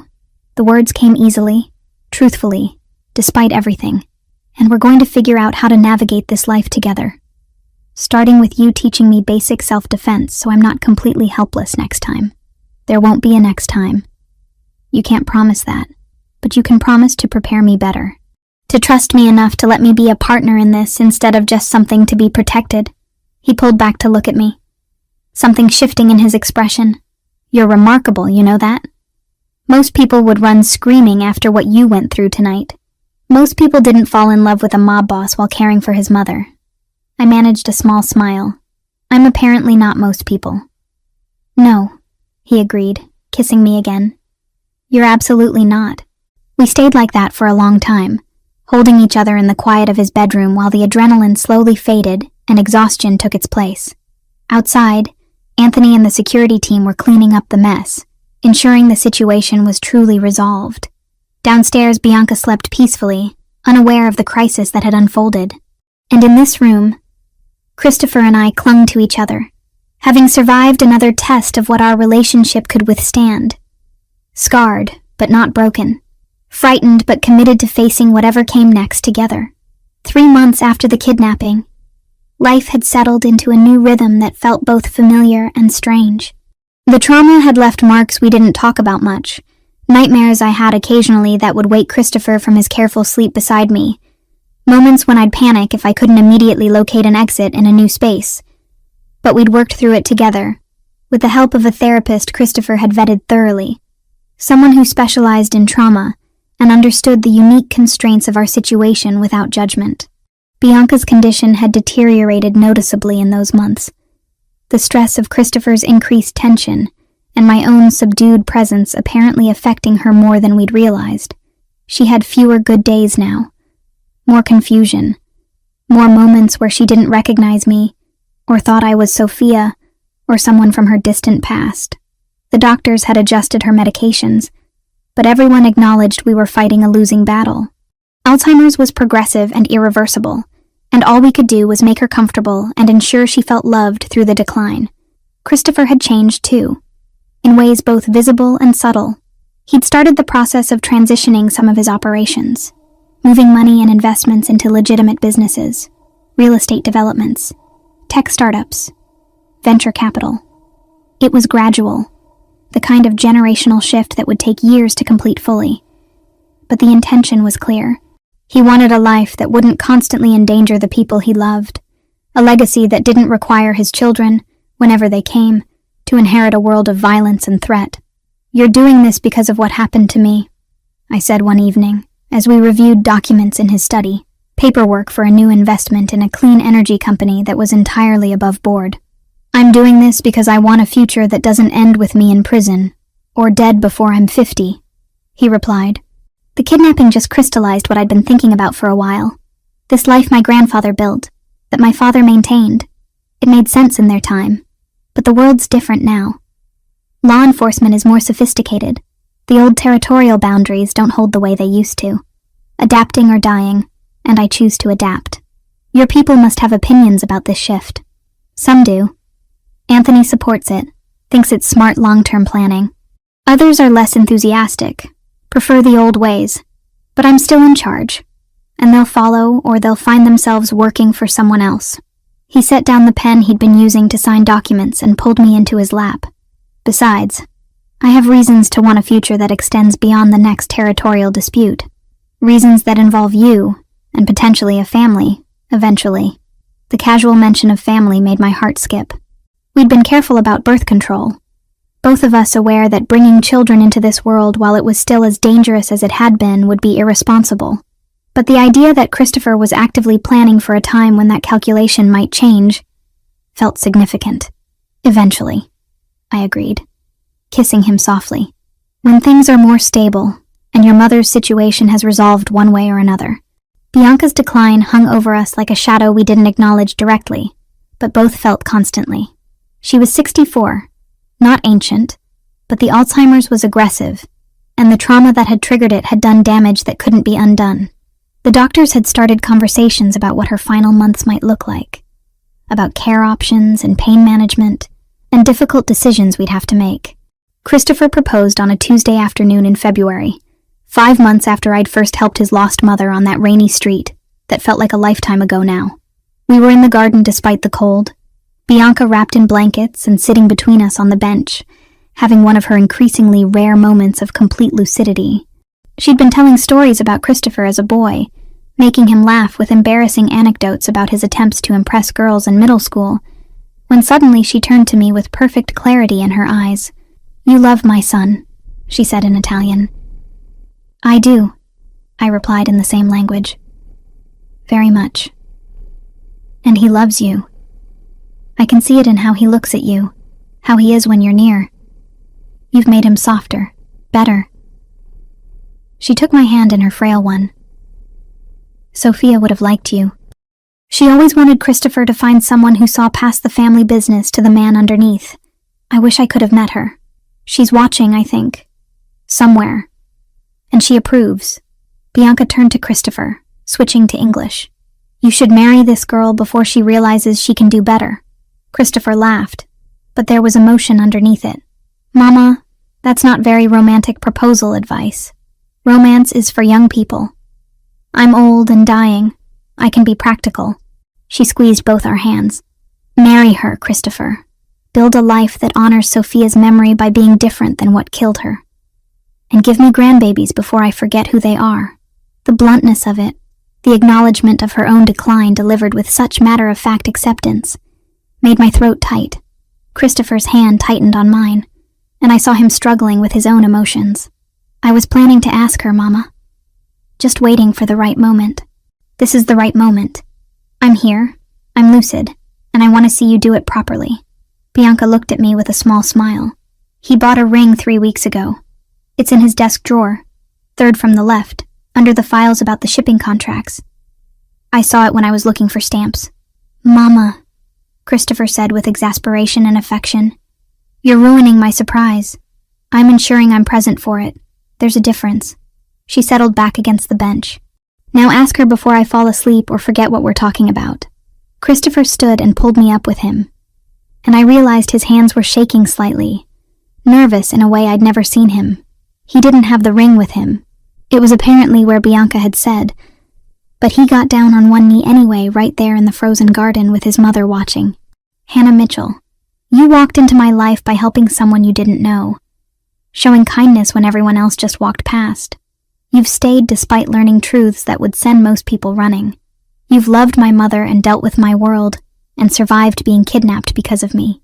You've made me want to be better than what I was raised to be." His dark eyes held mine with intensity that made everything else fade away. "I love you more than I thought I was capable of loving anyone. Will you marry me?" "Yes," I said.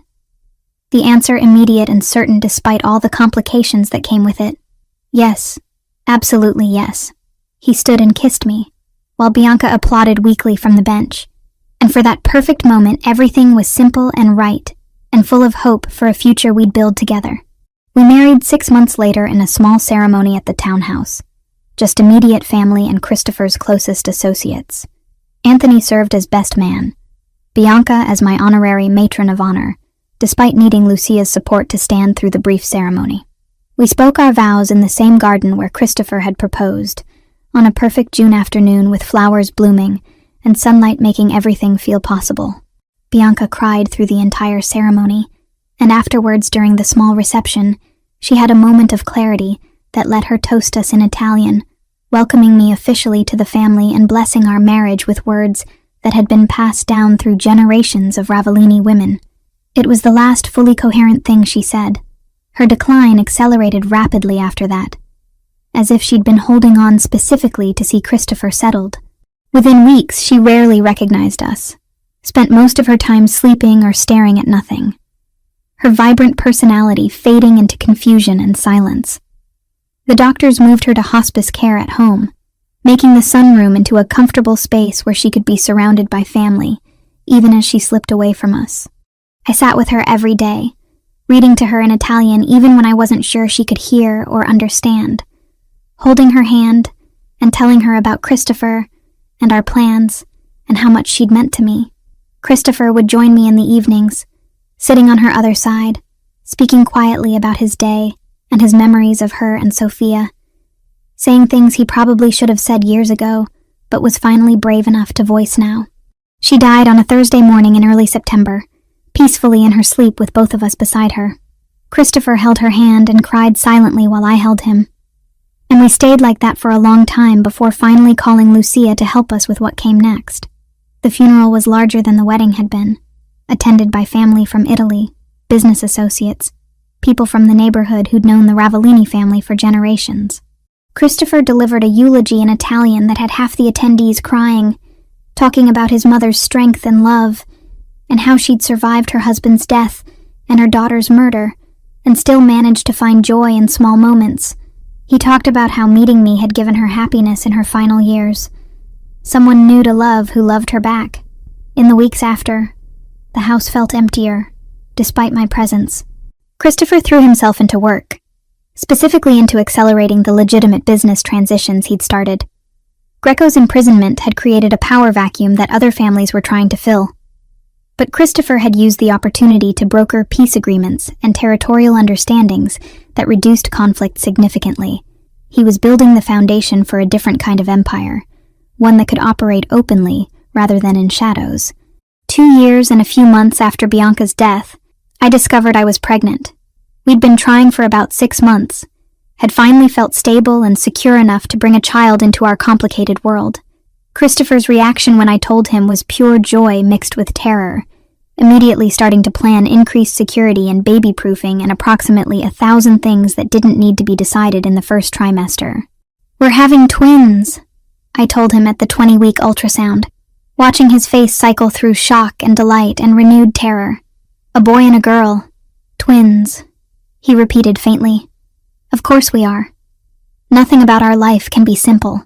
But his hand gripped mine tightly, and when the ultrasound tech printed out images of our children, he stared at them with wonder that made my heart full. I was 8 months pregnant, uncomfortable and massive, and counting down days until delivery, when Christopher came home one evening with news that he'd been building toward for 2 years.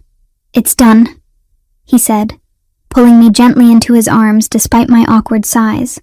"The last of the illegal operations have been sold or shut down. The Ravellini organization is officially a legitimate business empire as of today. Real estate, tech investments, venture capital, all above board and legal. How do your people feel about that?" Some retired, took their cuts and walked away. Others adapted, learned new skills, moved into the legal businesses. Anthony's now officially my chief operating officer instead of my consigliere. And he's actually enjoying the challenge of legitimate business. He rested his hand on my swollen belly where one of the twins was currently kicking enthusiastically. "Our children will inherit a fortune built on questionable foundations, but maintained through legal means. That's the best I can give them. That's more than most people in your position would have managed," I said honestly. "You chose to change, to be different. That matters." The twins arrived 3 weeks later, exactly on my due date. A boy we named Carlo after Christopher's father, and a girl we named Sophia after his sister. Holding them both for the first time, Seeing Christopher's face as he cradled his daughter with tears streaming down his face, I felt the weight of everything we'd survived to get to this moment. We'd started with a chance encounter on a rainy street. A lost woman and a stranger who stopped to help. That choice had led to this. To a family built on love that had survived violence and danger and loss. To children who would grow up knowing their father had once been something darker, but had chosen to become something better. To a life that wasn't perfect or simple but was ours, earned through difficult choices and unwavering commitment. Christopher looked up from Sophia to meet my eyes, Carlo sleeping peacefully in my arms, and smiled with genuine happiness that transformed his usually serious face. "Thank you," he said quietly. "For what? For seeing me that night, really seeing me, and choosing to stay despite everything you learned. For loving my mother and giving her joy in her final years. For surviving being kidnapped, and still choosing this life with me. For these children, this family, this future I never thought I'd have." He leaned over to kiss me softly. "For being brave enough to help a lost woman in the rain and changing absolutely everything." "Best decision I ever made," I replied, and meant it completely. Our story didn't end there, of course. Life continued with all its complications and challenges, raising twins while Christopher navigated the complex world of legitimate business, built on a foundation everyone knew, but rarely mentioned. The past due notices that had once covered my tiny kitchen counter were gone. Every bill tied to my father's care had been paid in full long ago, replaced by grocery lists and pediatric appointment reminders. But we faced it together, partners in every sense, building something worthwhile from the ashes of what had been. And sometimes, on rainy October evenings when the twins were asleep and the house was quiet, Christopher and I would stand at the window and remember that night, when everything changed, when kindness and gratitude and choice had led us to each other, and to this complicated, beautiful life we'd created together.